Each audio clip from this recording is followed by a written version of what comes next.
Sahanavavatu Sahano Bhunaktu Sahaviryan Karavavahai Tejasvinavadhitamastu ma vidvishavahai. Om Shanti Shanti.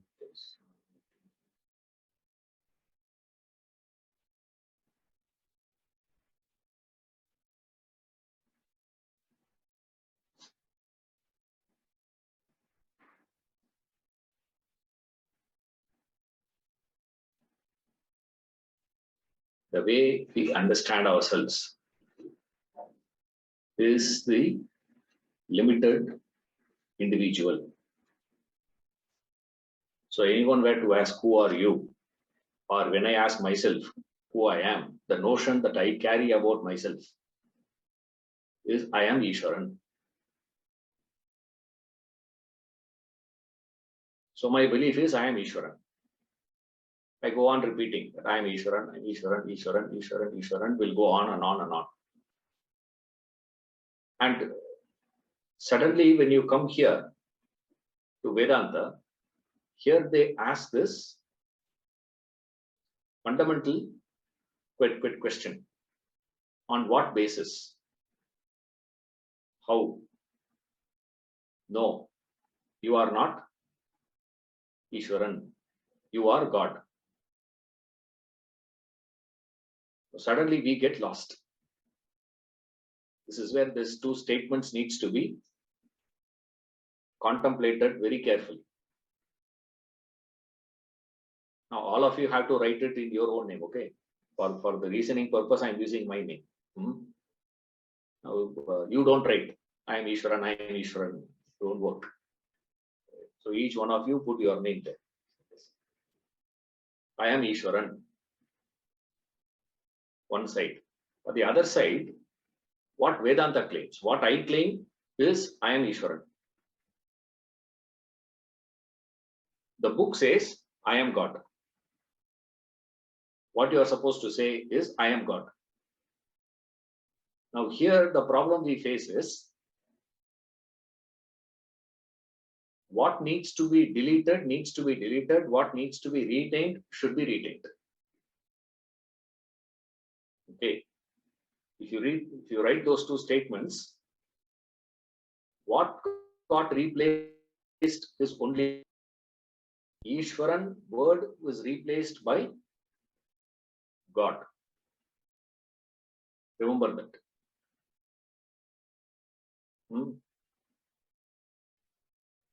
So first process is what needs to be negated is that Ishwaranhood should be negated and Godhood should be replaced and asserted.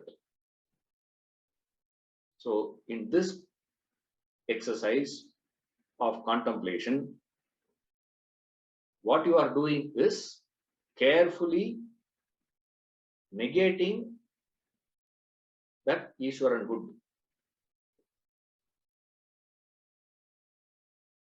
I am not Ishwaran. First, Ishwaran should be removed. Delete Ishwaran. And don't just keep quiet. As soon as you delete Ishwaran, replace that with Godhood. So this process of negation and assertion should go hand in hand. So what you negate is this. So what is this? How do you do that? That is a process. That is all those processes we have seen earlier, right? I'm just quickly, recapping the idea. How we do that? By understanding that Ishwaranhood is a superimposition upon that I.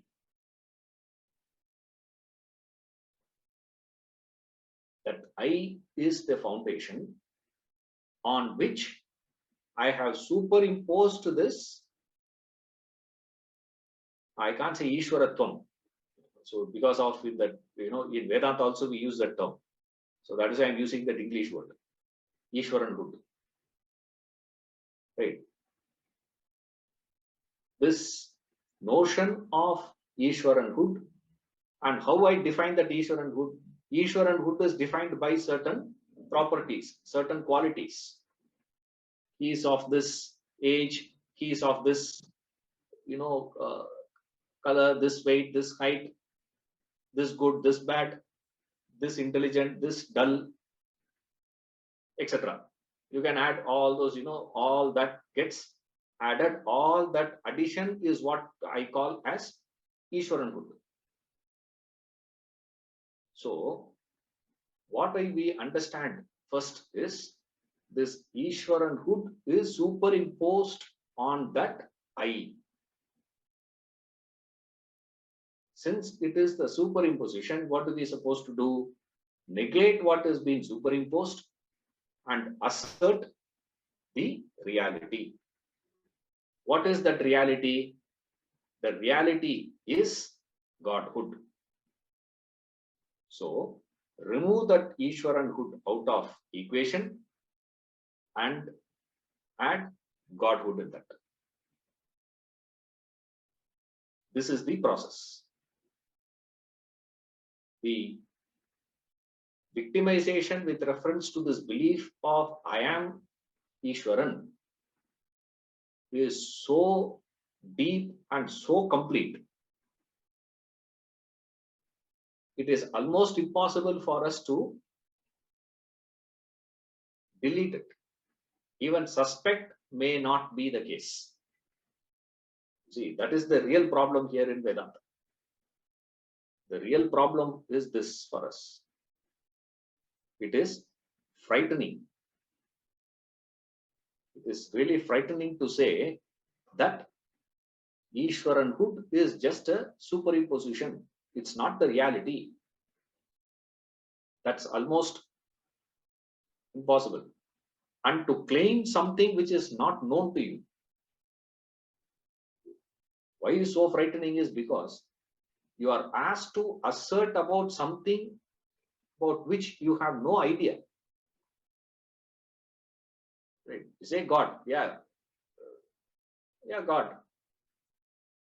But suddenly when he says, I am God, Aham Brahmasmi, to assert like that, to holding on to this is so frightening. That's why he gives a classic example of Moses.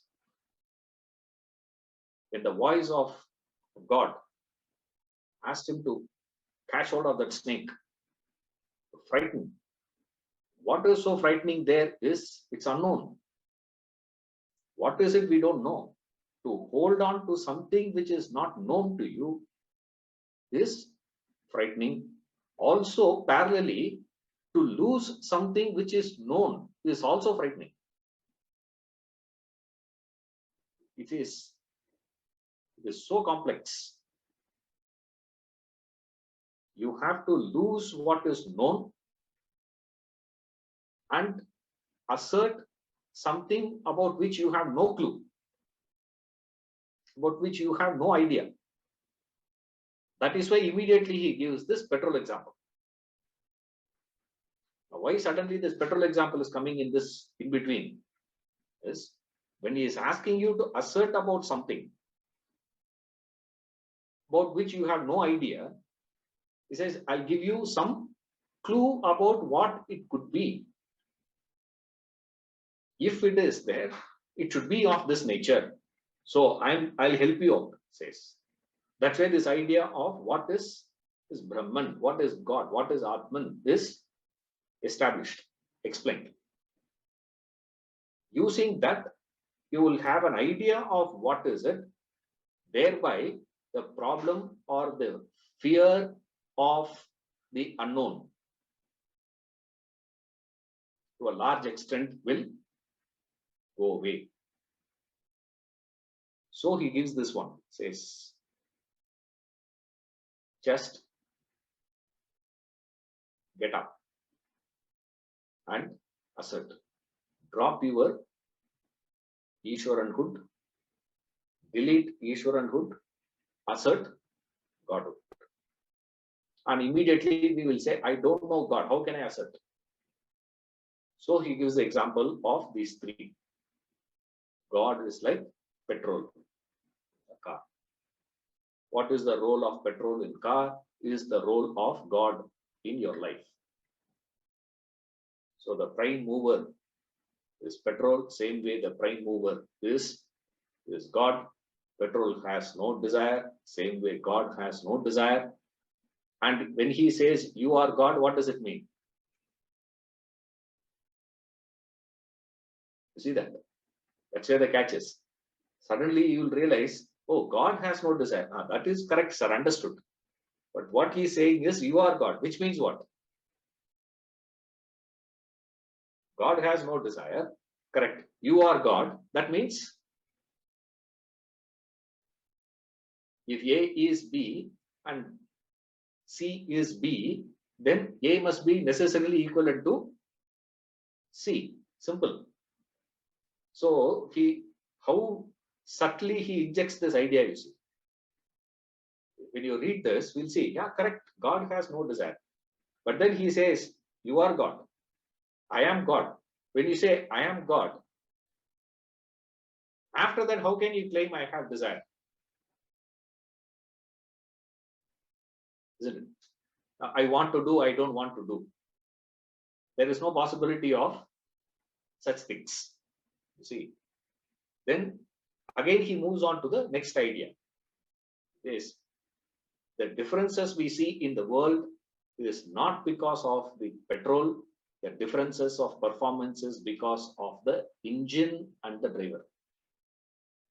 Same way, the differences that we see in all of us, all beings, we see differences. Within the species, we see differences. Why? Not because of the self or God or Atman or Brahman. It is because of the equipments that is fitted in and the driver who's driving it. The vasanas and the intellect that is wielding it. That defines the whole thing. Right, sir? Then the consequences of actions and the results that is coming out for all that, who's responsible for whatever happening in the world? Who's responsible? We immediately say God is responsible. God created the whole world, therefore he is responsible for the whole thing. He says nothing doing. Vedanta says no, he has no responsibility for the creation of the world itself. First of all, forget about maintenance of it and destruction of it, nothing of that sort. He says, I have no responsibility. Whatever happens independent of me. But at the same time, nothing can happen without me, which is the first point which is established earlier. So therefore, can you afford to delete God? He says not possible. Why? Because he is the prime mover. If petrol is not going to be, then why do you want to fill in petrol to the ambulance? Right. Now, petrol is same. The car met with accident, there is petrol. The car that is taking them to the hospital, saving their life, is also moved by petrol only. So for accident or for safe arrival, petrol is not responsible. So therefore, can you say, anyway, he is not responsible? No. Therefore, why do we need God? We don't need God. Then straight away we feel, all the atheistic thinkers will jump in and say, yeah, exactly. If we don't need God for all these things, then throw him no. He says you can't take him out of equation, because if you take him out of equation, no movement, everything will come to a standstill. Same way, you cannot remove God out of your life. But at the same time, no consequences touches him. That's why he gives a classic example of iron piece and a magnet. When When you take an iron piece near a magnet, the magnetic field influences the iron piece. When you take a wooden piece near the magnetic field, what happens? Magnetic field cannot influence the wooden piece. So again, you take a iron piece, influences. Again, you take that wooden piece, doesn't influence. Now, you tie that wooden piece and that magnetic piece, the iron piece. Tie them together. Now, when you take this combination closer to the iron, to the magnet, this combination will get attracted, will get influenced by the magnetic field. Even though it appears as though the wooden piece now getting influenced. Does it get influenced actually? If at all you see the influence possibility, that influence possibility is because of the wooden piece is tied to the iron piece. You untie that, what happens? Even when it is appearing to be influenced, this wooden piece is never influenced. Nothing happens to it. It stands as a wooden piece only. Nothing happens. Now, no change happens to the wooden piece. Same way, the worldly problems and samsara and all that can influence who. It can influence the equipments. It cannot influence the self. But the problem is, now you have tied the self, I, to Ishwaranhood. Now that Ishwaranhood and I is roped together by your own indiscriminate thinking. Ignorantly, innocently, this I and Ishwaranhood is together now, mixed together. Since they are mixed together now, this combination gets affected, apparently. Because we know that even the combination of that iron piece and wooden piece seem to be influenced by the magnetic field. We know still magnetic field cannot influence the wooden piece. But no point in arguing. See here, it is getting influenced. See here, it's moving towards that. See, the wooden piece is moving. The wooden piece is apparent to be moving, not because the magnet can influence the wood. It is because the wooden piece is tied to the iron piece. Same way, we all seem to be suffering the problems of the world. Why? Is because of the notion, I am Ishwar. Drop that and change it to this. You will resolve the whole problem. And this is where the absurdity he is explaining now. Now he is moving to the next point of how absurd our life is. It's a classic example here. Continue.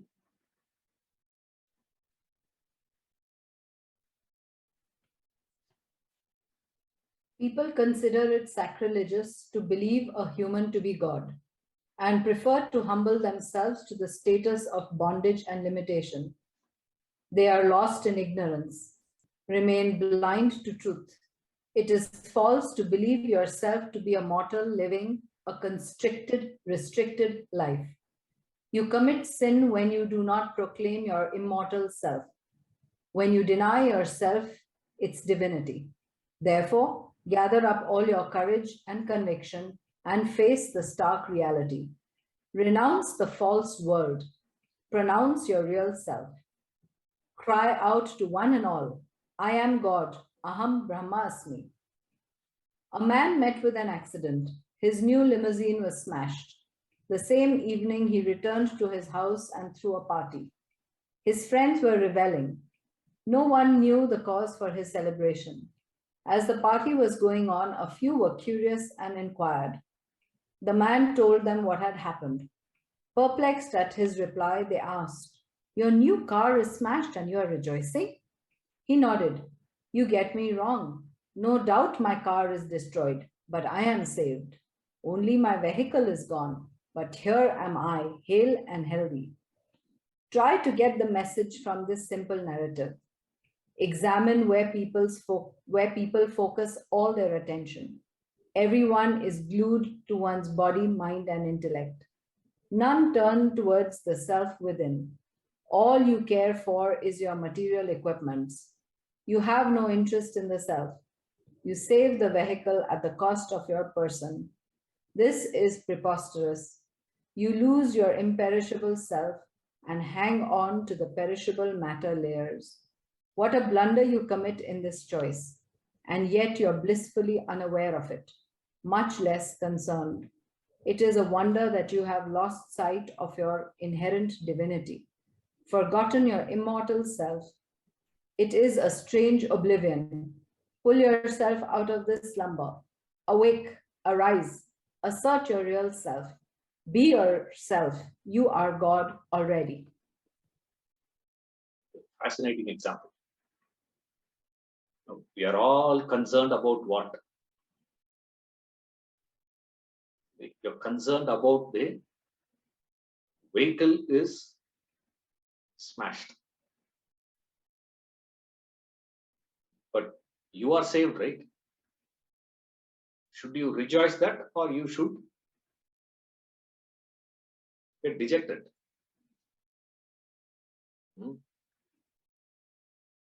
All of us will be like those party people. This man is a very wise fellow. He's a very wise man to throw a party for it. That's the best part of it. He comes back and he throws a party. Don't try all that. Okay. Get the message first. I also met with an accident, sir. My car is smashed. I'm also throwing a party. We'll come there, enjoy that, and then scold you also for it. What is it that you are losing? A man who cried that he lost his shadow. It's a mythological story of a man who lost his shadow. Recently, one Malayalam movie came. That same, the same idea. One fellow goes to the police station and files a complaint. Police didn't know what to do with that fellow. How do you take a case? Say someone has done something, so my shadow's lost. So how do you get it? Now, what you are doing all your life is you are saving the car and losing your self in that. They say when a man opens a car for his wife, either wife is new or car is new. Man opens a car for his wife. They are so worried about the items. When a child breaks a cup, the first focus is where? One whack the mother gives to the child. I told you several times, don't play with it. As it is, the child is scared, it's broken. Have you got any cut? Don't move anywhere, stay in that same position. First, clear the floor, take the child.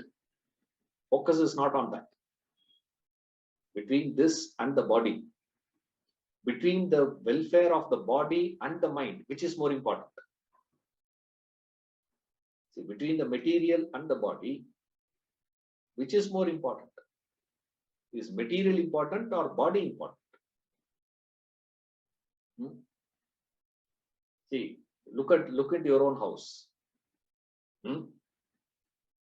What is the price of the cart and the price of the mattress in your house? You are sleeping on what? And what is the price of your pillow?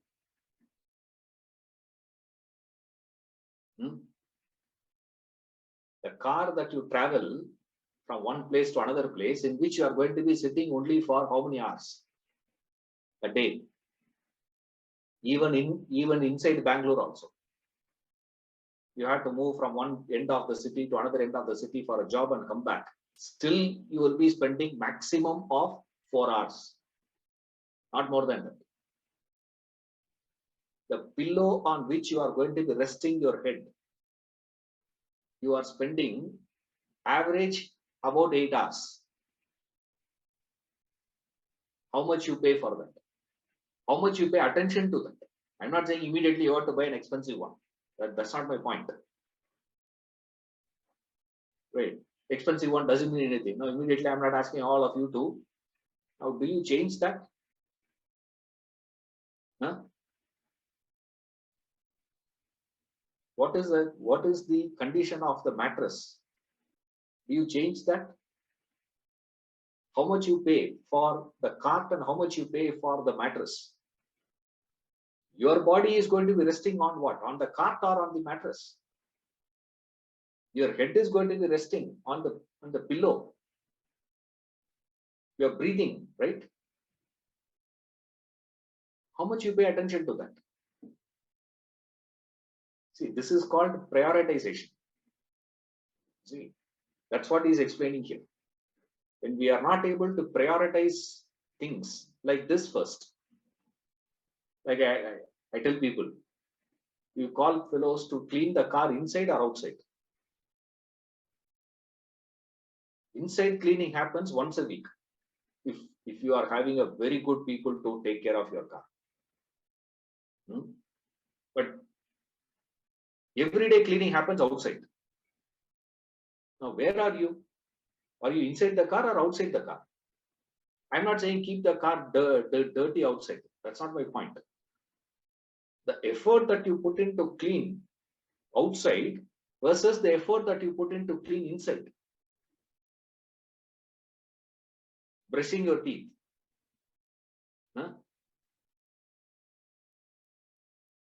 Which angle you brush? Front portion or back portion? Every dentist will have an issue with you, isn't it? Every time you go to your dentist, he says what? He does a cleaning for you. That means what? You didn't do cleaning properly. That is why he has to clean. Where is the priority? Should the bottle be clean inside or outside? Is material more important or body welfare is more important?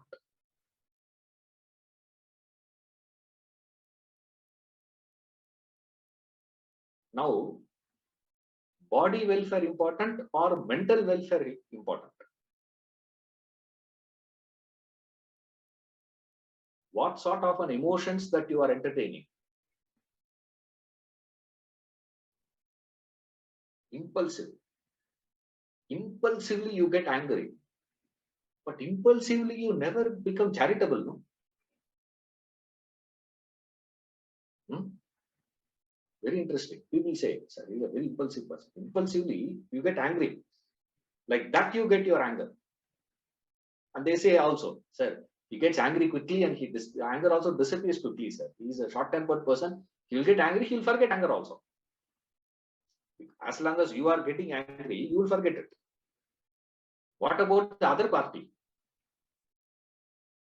Anger should be, sir, you throw anger at him, he will take that anger, next moment he will forget that you got angry at him. That is quality. Or this is quality. I get angry at you and I conveniently forget that I got angry with you. I say, correct. Okay. I can understand. Why is it that so impulsively you see a beggar at the street, impulsively take your purse and give it to him? Have you ever done?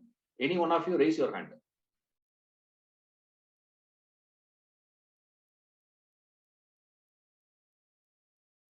I'm seeing at 25, there are about, some of them are off.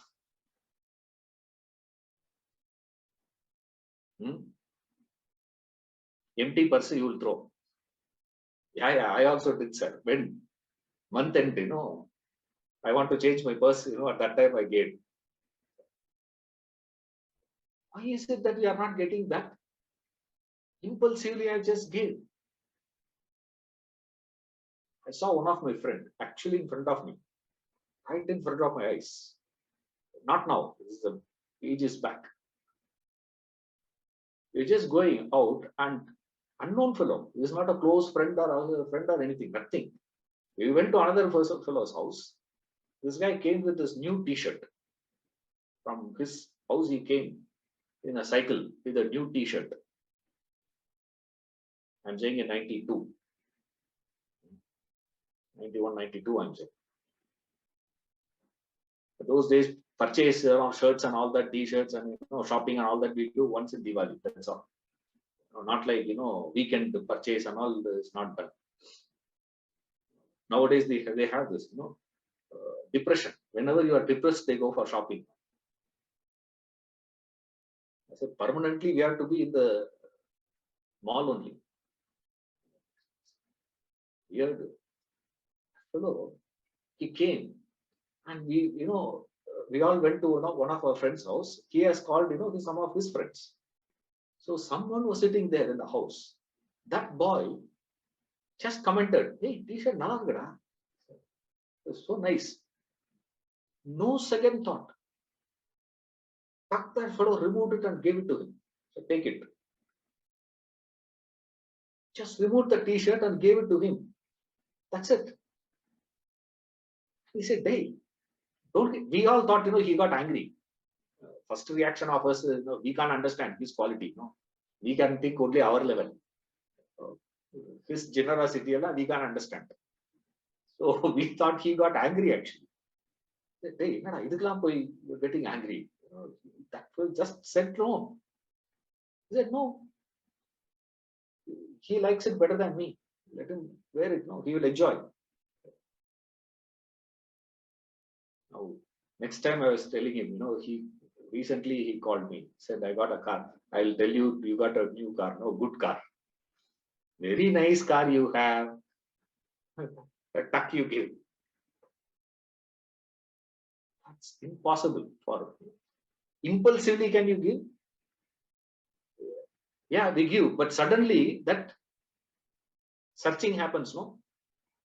In the car, when a beggar comes and knocks the window,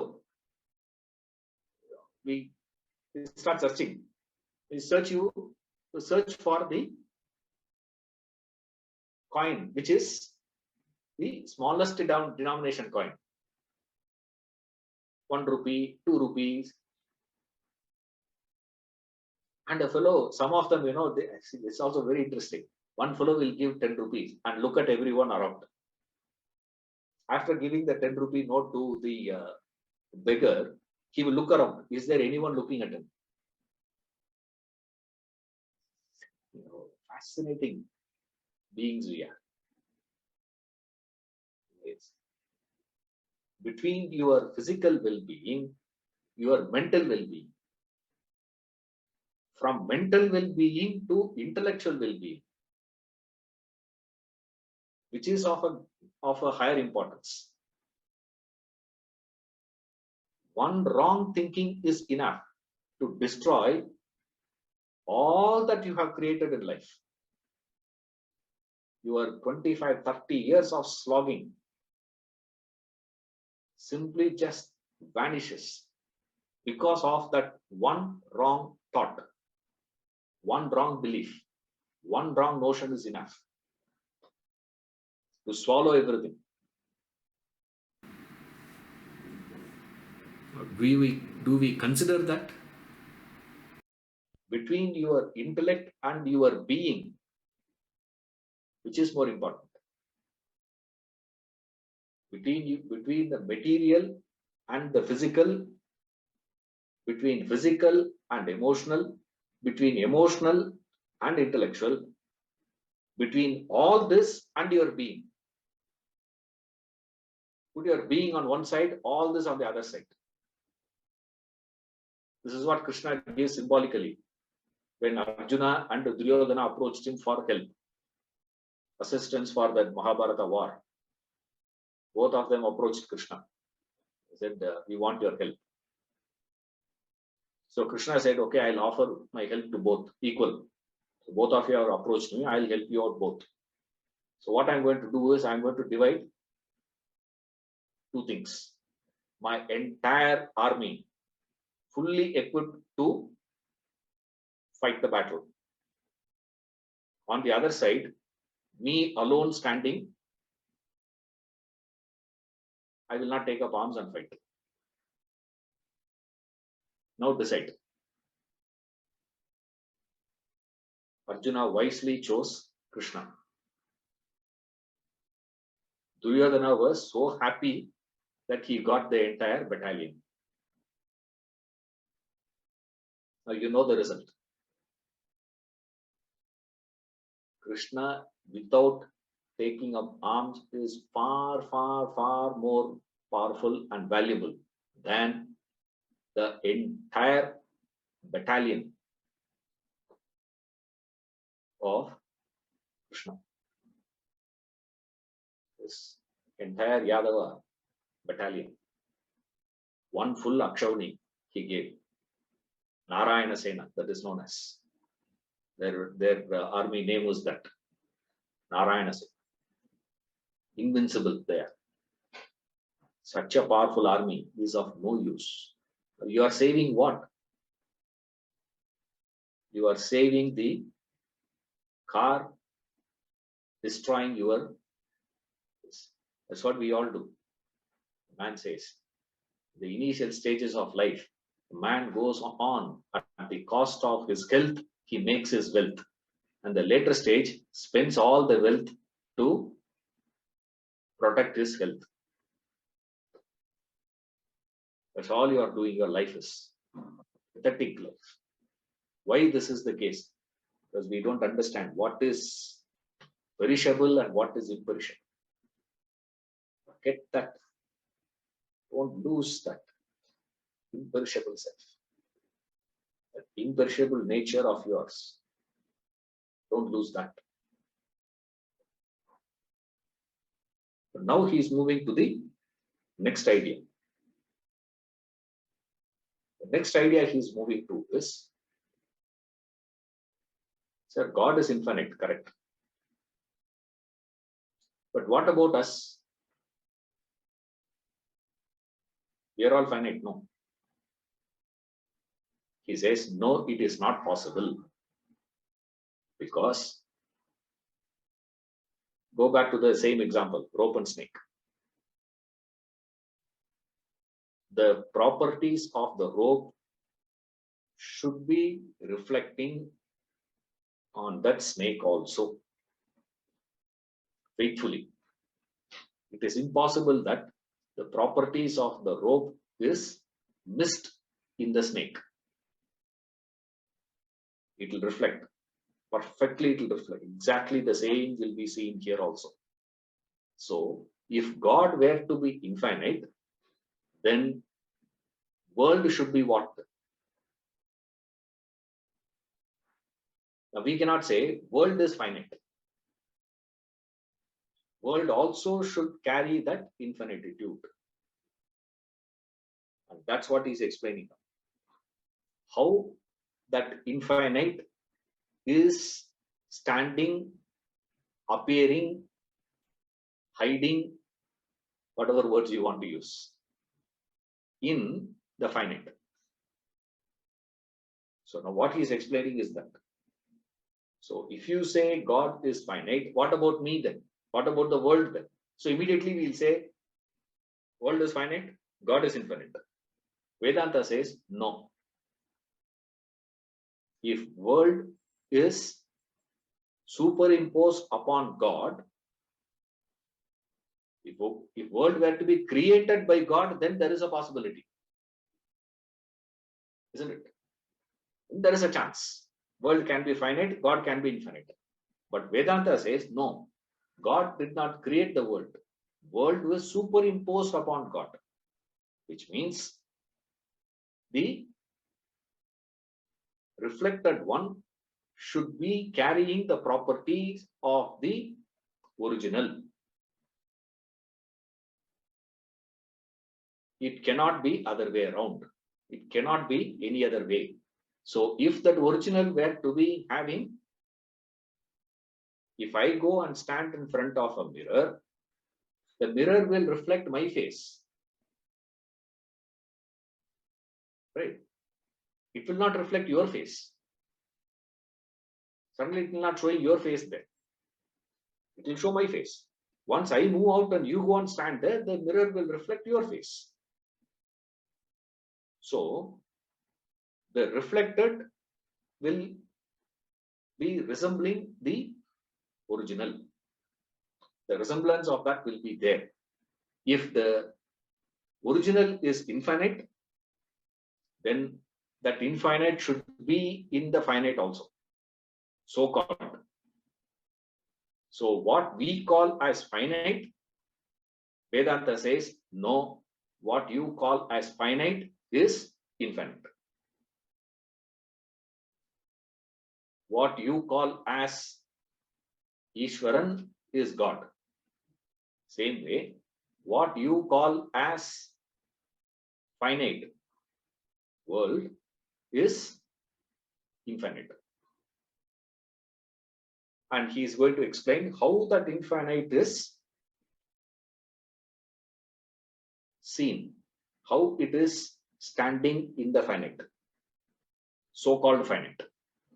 And he is examining that from various angles. He is going to examine from the mineral kingdom, plant kingdom, animal kingdom, and human. In all that, because world is made up of these things only: minerals, plant, animal, human.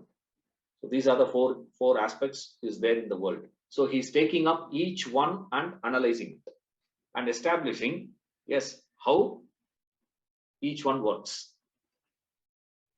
So he gives here finite is infinite. Yeah. Finite is infinite. The finite presents itself as infinite. It may sound paradoxical, absurd, but on a careful scrutiny, you find it to be true. You see infinite expression in the finite. Examine the mineral, vegetable, animal, and human kingdoms. Analyze their nature. You will arrive at the above conclusion. The mineral kingdom is made up of matter, and matter is constituted of atoms. An atom is so minute, yet packed with enormous power. The nuclear explosion speaks eloquent of that. Just imagine all the power contained in the countless atoms in matter. It seems infinite.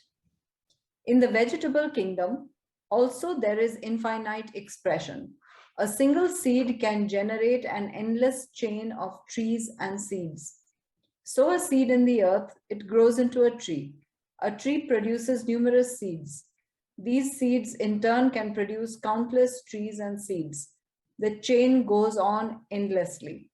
Just imagine all these emerging from one seed, a seed packed with infinite potential, infinite power. You perceive the infinite concealed in the finite. So it is with the animal world. The wise see the infinite portrayed in the finite. A cat produces a litter of kittens. The kittens grow up into cats. These cats again produce many more litters of kittens. Thus, the progeny goes on endlessly. Innumerable cats emanating from a single cat. The same principle holds good for the human species too. A single human being can generate an endless progeny. You may be finite, but you display infinite potency and power. You would accept this infinite capacity in a human with respect to the past and future, but not so with regard to the present. At present, you consider yourself to be a finite being with limited power and strength. This is not so. Even with respect to your present status, you seem to possess immense capacity, inexhaustible potency, infinite power. Think carefully. Analyze your day's activities. List them out. You woke up, had breakfast, drove to office, attended to your business, returned home, had a workout at the gym, showered, and now reading this book. Is that all? You answer, yes, that is all. Perhaps a few odd things I may have missed out. No more. Now follow closely. You have actually done much, much more, but not aware of it. You have been executing countless activities which you do not mention. For instance, your eyes have been seeing objects. Each time you see an object, you subject the cells in your eyes to a series of subtle actions before the sight is registered. Michel Waldrop writes in Science 85, consider the capabilities involved in strolling down the road. Leaving aside such things as balance and coordination, you still have to see where you are going, which means you somehow have to make sense out of the ever-changing swirl of motion and color and light and shadow. To accomplish this, you have at your command roughly 100 million receptor cells, the rods and cones, in the retina of each eye. The retina also contains 4 other layers of nerve cells. Altogether, the system probably makes the equivalent of 10,000 million calculations a second before the image information even gets to the optic nerve. And once the visual data reaches the brain, the cerebral cortex has more than a dozen separate vision centers in which to process it. In fact, it has been estimated that vision in one form or another involves some 60% of the cortex. Of course, you remain blissfully unaware of all of this. You simply glance across the street and say, oh, there's Sally. All these activities emanate from you. You are responsible for them. Besides your eyes seeing, the other sense organs are also busy with their respective activities.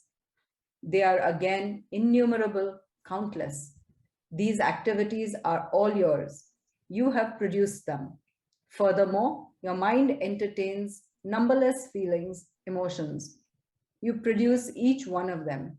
So also your intellect conceives endless thoughts. You produce them all. Besides these, you are responsible for respiration and perspiration, eating and evacuating, digestion and distribution of food, etc. Countless cells in your body, hair on your skin, blood in your arteries and veins are all functioning through you. At this very moment, you're producing infinite actions. Remember this through your life. Realize this truth. What you consider as finite is actually infinite in nature. You must recognize your innate nature. Discover the truth in yourself. You are not a finite, limited, constricted being as you believe yourself to be. You are infinite. You are God Almighty. That is the truth. Hold that view at any cost. Do not compromise on truth. Assert yourself.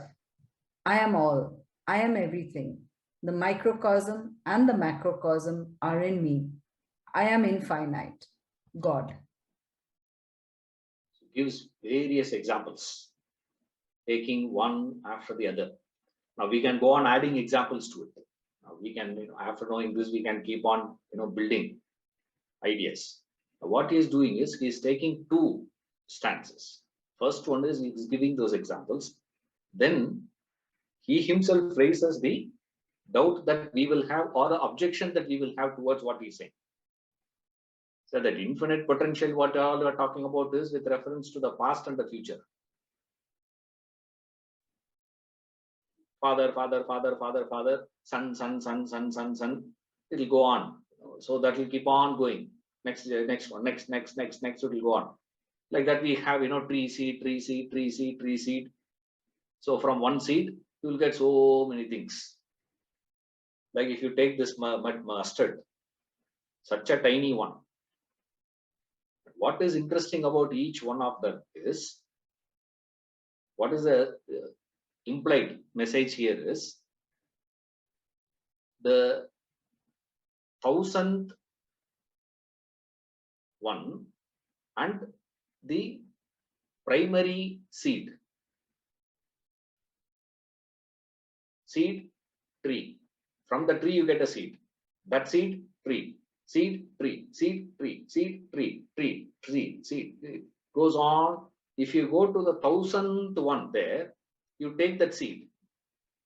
And the primary seed you take. You will find the same potency carried in both. There is no difference. It carries the same capacity. It's not reduced at all. In fact, there we go to this Isavasya Upanishad saying Purnamada Purnamidam. That seed is also infinite potential it had. This also carries the same infinite potential. So infinity is existing in you in the potential form. When it is manifesting, it appears to be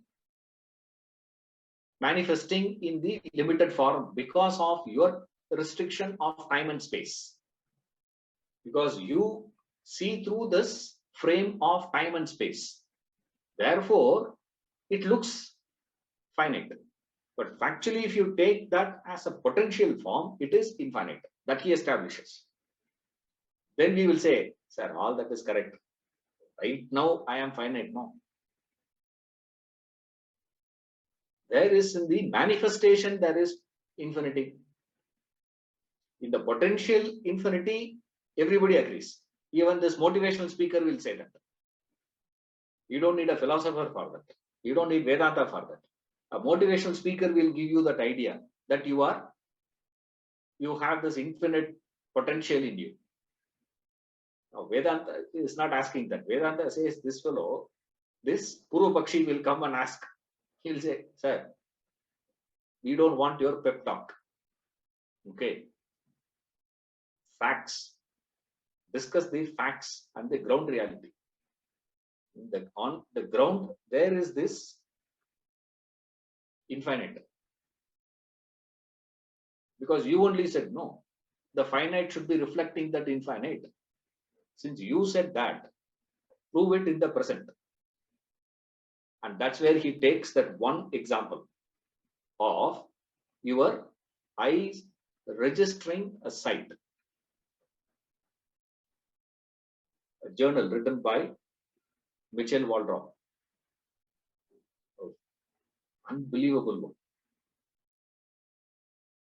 It says, by the time the sight reaches the brain, after that, another 60% of that minimum, he says. Before that itself, he says, it takes 10,000 million calculations. I turn 10,000 million calculation is done already. And then another 60% you have to add to that. Which means another about 60 you have to add. 6,000 million calculations. So for me to say that is a glass, how many calculations has been done? 16,000 million calculations has been done for me to say there's a glass. Like this, from morning till now, how many calculations you would have done? And he says this is only with reference to registering. He says, if I have to walk, I need to balance. For the act of balancing, you have to use, there are calculations. The way you are walking, the speed in which you have to walk, when you are crossing the road, you have to make a calculation. No, what is the speed in which I can walk, and what is the speed in which the car is coming, the velocity, acceleration, my velocity, acceleration, the distance, how much calculations you do all that.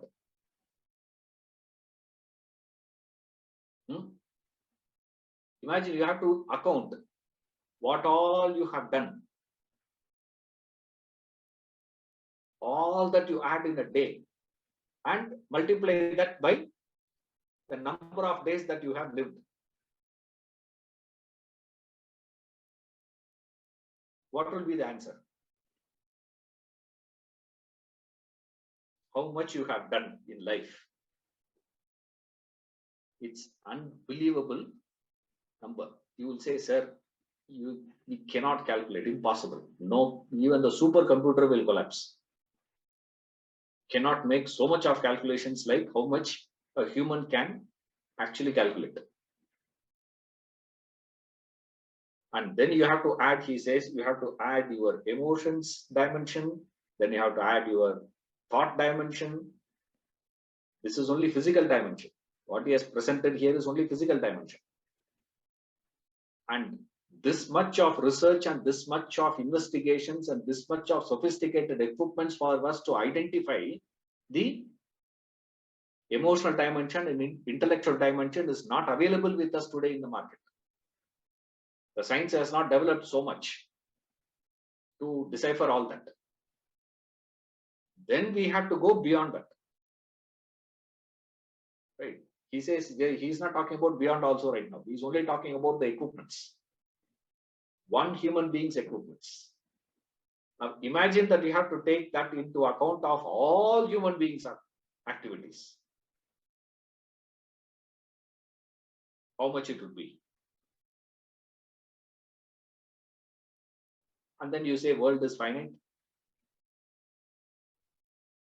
When you say world is finite, what you mean is your sight is finite. Your understanding is finite. You have a short-sighted vision. Because of your short-sightedness, you are calling it as finite. But look carefully.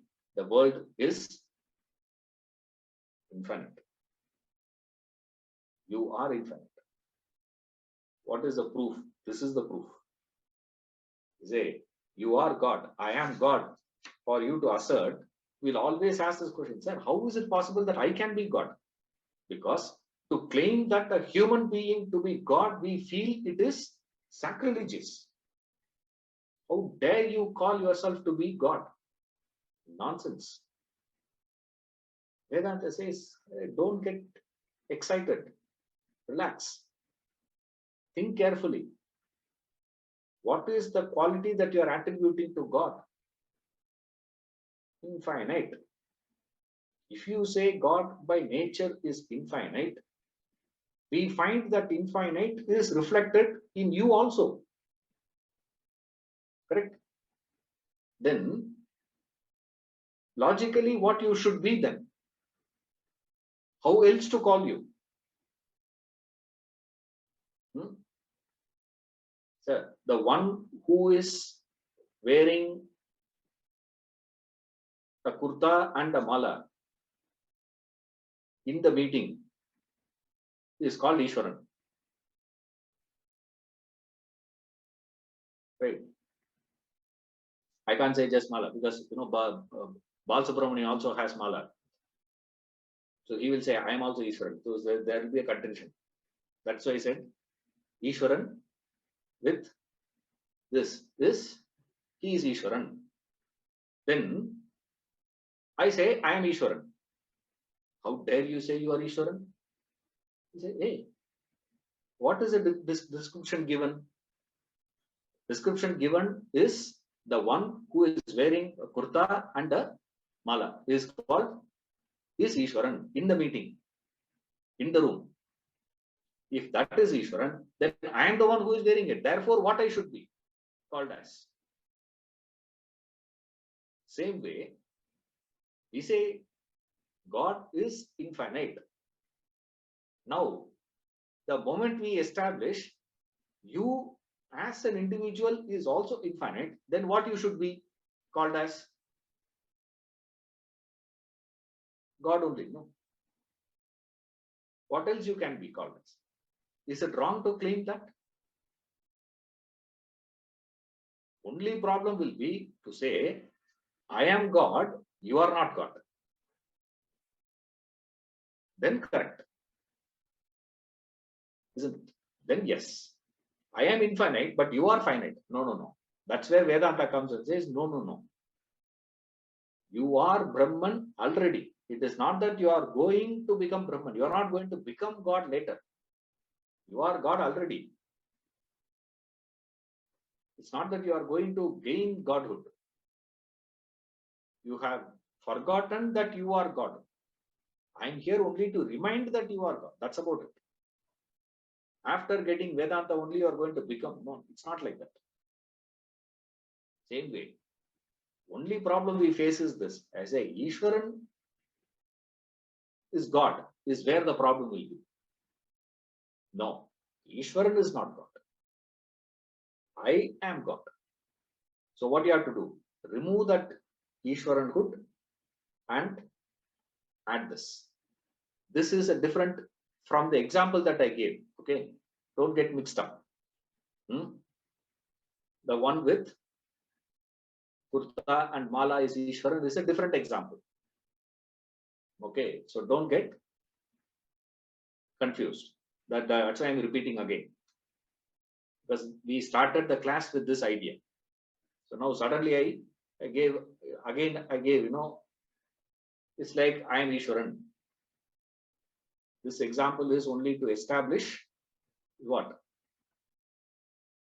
If God is infinite, or else you have to change the definition to God. You should say God is finite. God is finite, sir. Then we will go through a different argument. Then we will not continue our discussion in this slide. The moment we say God is infinite, then Vedanta says you look at it from any angle. That's what all these angles are. He has been attacking that from many angles. Says you look at it from any angle, there is no other conclusion you can come to other than to say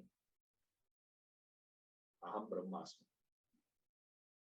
There is no other option you have. Any other conclusion you come to, it is an incomplete thinking, erroneous conclusions.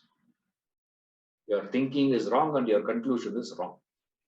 So therefore, he says, assert that. Assert your birthright. Don't miss it. Don't be shy. Don't be miserly.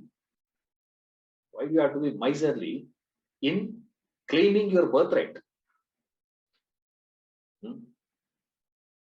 Claiming your birthright, why do you have to be miserly?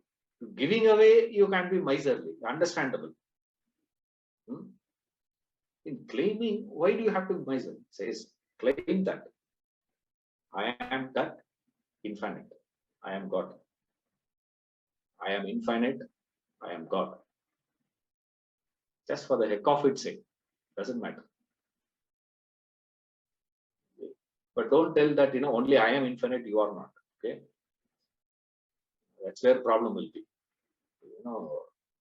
I am infinite, but my wife is not infinite. You will be in trouble. You say that I am infinite, you are also infinite. And then the fight is between two gods. And that is fine. Right? Let the fight happen between gods. That's okay. Between two infinity, there can be a fight. That's fine. Then what will be the outcome? Can there be? Don't be miserly, it says. Assert your truth. Reclaim your treasure. Claim the treasure of infinite. Is the idea. Which is high flying concept. So he immediately comes to the planes. So he goes up, he takes you to the height. You say, "Oh, I'm getting scared." He will immediately bring you down. Then you feel comfortable. Like that it will be now. Now the portion is very easy portion. Now is all characteristics of self-development. Next one. We'll see in the next class. Thank you.